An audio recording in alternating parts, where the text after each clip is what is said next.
Hi everyone. इस video में हम बात करेंगे Nifty bank Nifty as well as कुछ इंपॉर्टेंट स्टॉक्स जो है अडानी रिलेटेड, वो मैं आपके साथ इस वीडियो में डिस्कस करना चाहूँगा। अभी जो न्यूज़ चल रही है उससे हो सकता है अडानी के शेयर्स पे बहुत ज़्यादा वॉलेटिलिटी बढ़ जाए। तो अपकमिंग वीक्स पे हम क्या कर सकते हैं, उससे पहले मैं एक बार आपके साथ डिस्कस कर लेता हूँ अडानी में ऐसा हुआ क्या है टेक्निकल बेसिस पे।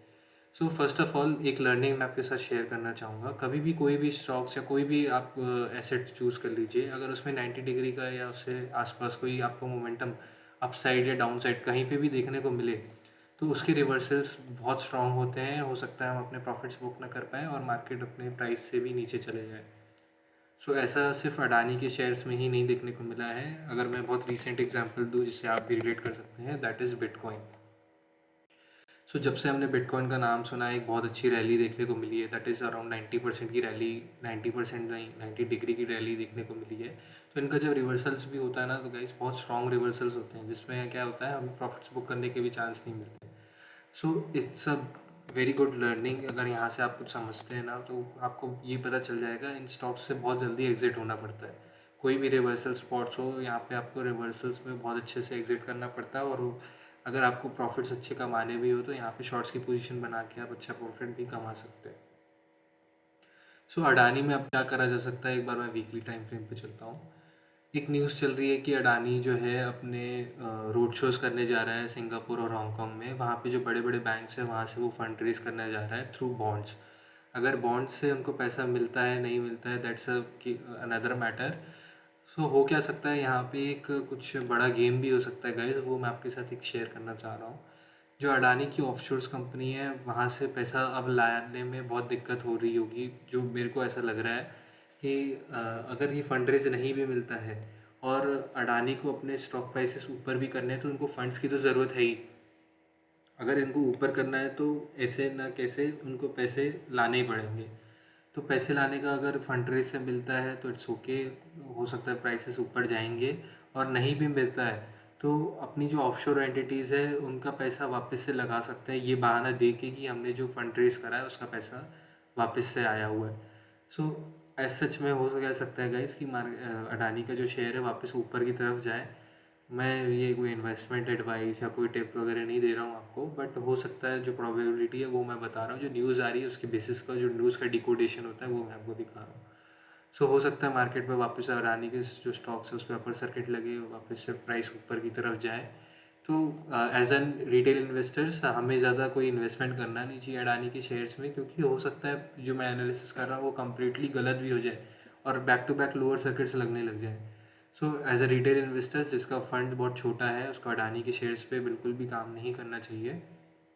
और अगर आप एक एफ ट्रेडर हैं, तो आपके लिए जो भी आपका व्यू है यहाँ से नीचे जा रहा है या ऊपर आपकी पोजीशन है, कॉल की पोजीशन है, मेरी एक यही सजेशन है कि आप उसको हेज करके करिए। अगर आपका पुट की पोजीशन है तो आप पुट्स में आप अपना जो भी बना रहे हैं उसको एक कॉल की पोजीशन से हेज कर लीजिए।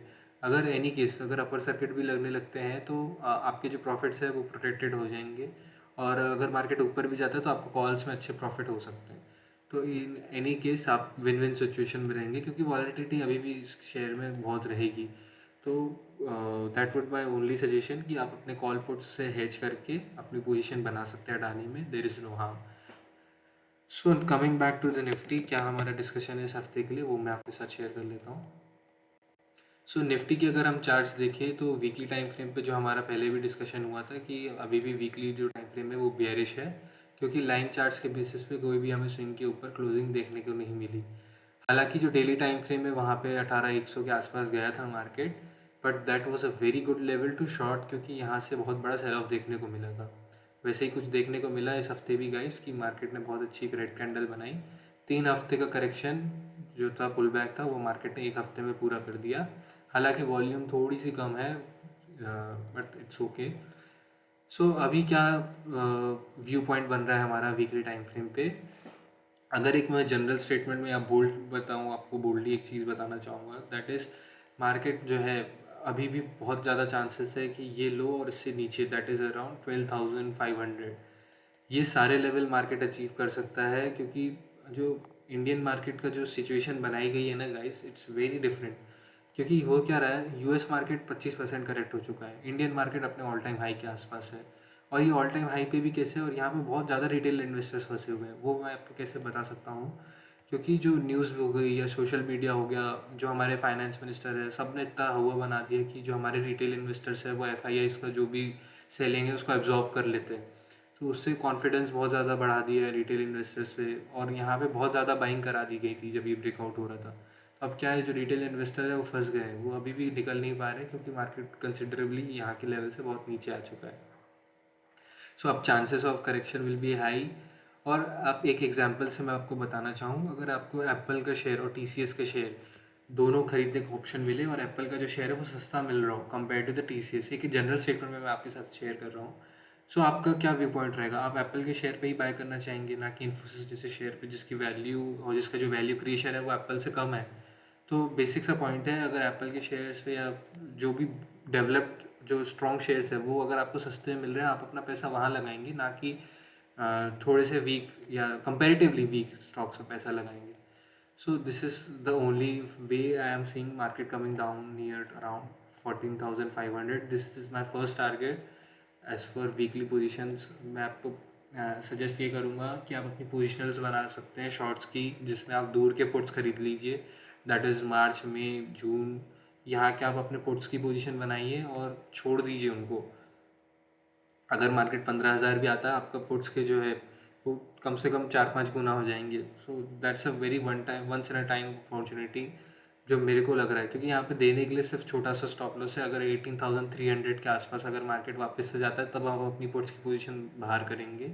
अनटिल एंड अनलेस हमारा टारगेट ये है 15,100, 14,500, ये हमारा फर्स्ट टारगेट बन रहा है। तो as per this analysis I will suggest you to create positional shorts position and leave it until market come nearby 14,500.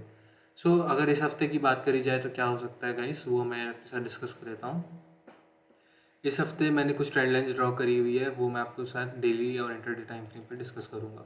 So first on a daily time frame basis हमारे पास ये एक ट्रेंड लाइन देखने को मिल रही है, that is a major trend line for me. और अगर ये वाली ट्रेंड लाइन का देखा जाए तो ये तो ब्रेकडाउन दे ही चुका है, तो निफ्टी जो है कम्प्लीटली बेरिश हो चुका है। और इस ट्रेंड लाइन की अगर बात करी जाए तो मार्केट ने हालांकि इस ट्रेंड लाइन के ऊपर गया तो था, बट ज़्यादा दिन सस्टेन नहीं कर पाया था। वापस से जो रिवर्सल देखने को मिला वो बहुत स्ट्रॉन्ग रिवर्सल देखने को मिला था। और ये जो टॉप से लेके अभी बन रही है, ये एक ट्रेंड लाइन कंटिन्यू कर रहा है मार्केट। सो हो सकता है मार्केट अभी भी इस ट्रेंड लाइन के बेसिस पे काम करे। 1 आवर टाइम फ्रेम पे मैं एक छोटी सी एक जो पैरेलल चैनल बन रहा है उसके साथ आपके साथ डिस्कशन करना चाहूँगा। सो हमारे पास क्या सिनेरियो इस हफ्ते के लिए, मंडे के दिन अगर मार्केट गैप डाउन खुलता है और फर्स्ट 5 मिनट की कैंडल अगर ग्रीन बनती है तो हम कॉल की पोजीशन बनाएंगे कॉल की तरफ इस हफ्ते या कुछ दिनों के लिए। मेरा व्यू इसलिए भी है, मार्केट जो है 8 दिनों से गिरते जा रहा है, 7 दिन से गिरते जा रहा है। जो 8 डे होता है वो रिवर्सल का दिन होता है फिबोनाची के हिसाब से, तो इसी को मैं प्ले अराउंड करना चाहूँगा। सो मेरी फर्स्ट स्ट्रैटेजी होगी इस हफ्ते के लिए, अगर फर्स्ट 5 मिनट के अगर मार्केट गैप डाउन खुलता है और फर्स्ट 5 मिनट की कैंडल ग्रीन बनती है, उस कैंडल का जो लो होगा मैं उसको स्टॉप लॉस मान के ऊपर की तरफ कॉल की पोजीशन पे बैठ जाऊंगा। This is the first strategy. और उसको मैं कब तक प्ले करूँगा, first target would be this level, ये ट्रेंड लाइन के आसपास मैं अपना टारगेट्स बुक कर लूँगा। और यहाँ के आसपास में अपन पोजिशनल शॉर्ट्स भी पोजीशन बना सकते हैं। हो सकता है यहाँ से मार्केट अच्छा रिटर्न दे सकता है, वापस से रिवर्स हो सकता है। और जो पुट कॉल रेशियो हो गया, MMI हो गया, सब थोड़ा सा एक्सट्रीम बेरिश हो गया है, मतलब ज़्यादा ओवरसोल्ड की तरफ हो गया है, तो इसलिए मैं एक पुल बैक एक्सपेक्ट कर रहा हूँ। तो this is the first and best scenario. इससे ज़्यादा मैं कुछ काम नहीं करना चाहूँगा इस हफ्ते, क्योंकि बहुत ज़्यादा मोमेंटम देखने को मिल चुका है। तो हो सकता है मार्केट इस हफ्ते साइडवेज हो जाए या तो फिर थोड़ा ऊपर चले जाए। और अगर नीचे भी जाना हो तो इसके नीचे मैं वापस से अपनी पुट्स की पोजीशन बना लूँगा, दैट इज़ 17,400। और अगर ये सस्टेन करता है 15 मिनट्स तभी मैं यहाँ पे पुट्स की पोजीशन पे लंबे समय के लिए बैठूंगा, वरना हो सकता है मार्केट एक बार नीचे जाए फिर वापस ऊपर चले जाए। So according to this scenario छोटी मोटी कॉल की पोजीशन बना के first target would be this, और इस लेवल पे हम पुट की पोजीशन बना लेंगे।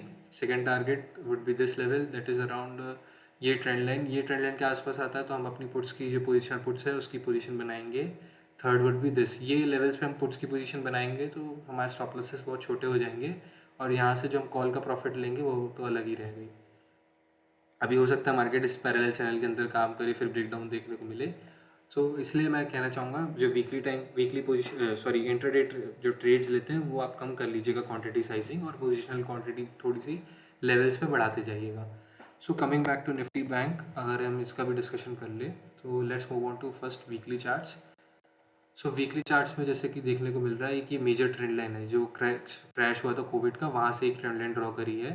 तो first level of support this is 37,900, ये हमारा फर्स्ट सपोर्ट आ रहा है मेजर ट्रेंड लाइन के हिसाब से। और एक ट्रेंड लाइन जो है ये है, that is secondary trend line. यहाँ तक मार्केट एक पुल बैक ले सकती है। अब हम इंटरडे मोमेंटम क्या हो सकता है निफ्टी बैंक का, अगले हफ्ते क्या स्ट्रैटेजी है, वो मैं आपके साथ डिस्कस कर लेता हूँ। ये एक ट्रेंड लाइन जो आप देख रहे होंगे, इसका ब्रेकआउट दे दिया है मार्केट ने, और अभी भी उसी का सपोर्ट लेके मार्केट अभी भी उसी ट्रेंड लाइन के अराउंड प्ले अराउंड हो रहा है। चांसेस सर वेरी है कि निफ्टी बैंक अगर फ्लैट या गैप अप खोले तो हम एक कॉल की पोजीशन बना के इस ट्रेंड लाइन के नीचे क्लोजिंग होने पे ही स्टॉप लॉस ले, और अपना फर्स्ट टारगेट वो रहेगा 40,600। यहाँ पे हम छोटी मोटी पुट्स की पोजीशन जो पोजिशनल पुट्स की है वो बना सकते हैं, और यहाँ पे कॉल बुकिंग करने, कॉल में जो प्रॉफिट्स होगा उसका फर्स्ट प्रॉफिट बुकिंग लेवल ये है। सेकेंड लेवल वुड बी अगर मार्केट 41,700 तक जाता है तो बहुत अच्छी पोजीशन साइजिंग से हमें पोजिशनल शॉट्स बनाने चाहिए यहाँ पे, क्योंकि यहाँ पे स्टॉप लॉस बहुत कम है देने के लिए और टारगेट बहुत बड़े हैं। तो अगर यहाँ पे भी मार्केट आता है ना गाइस, तो भी बहुत अच्छा हमारे पास सिनेरियो बन सकता है।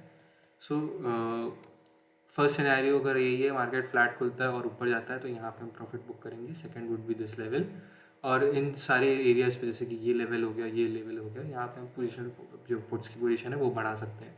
अगर यानी केस अगर मार्केट यहाँ से भी नीचे जाना चलता है तो हम छोटी कम पोजीशन साइजिंग पे ही पुट की पोजीशन पे बनाएंगे। हो सकता है मार्केट एक बार नीचे चले जाए, फिर बहुत शार्प रिवर्सल दे दे, 15 मिनट्स की कैंडल का क्लोज वेटिंग करेंगे हम। अगर यहाँ पे 15 मिनट्स की कैंडल इस लाइन के नीचे क्लोज होती है तभी हम पुट्स की पोजीशन पे एग्रेसिव जाएंगे। अनटिल एंड अनलेस अभी हम छोटा मोटा पुल बैक एक्सपेक्ट करेंगे इस हफ्ते के लिए। So this is it for Nifty and Bank Nifty guys. I hope you enjoyed this video. Please do like, share and subscribe to our channel.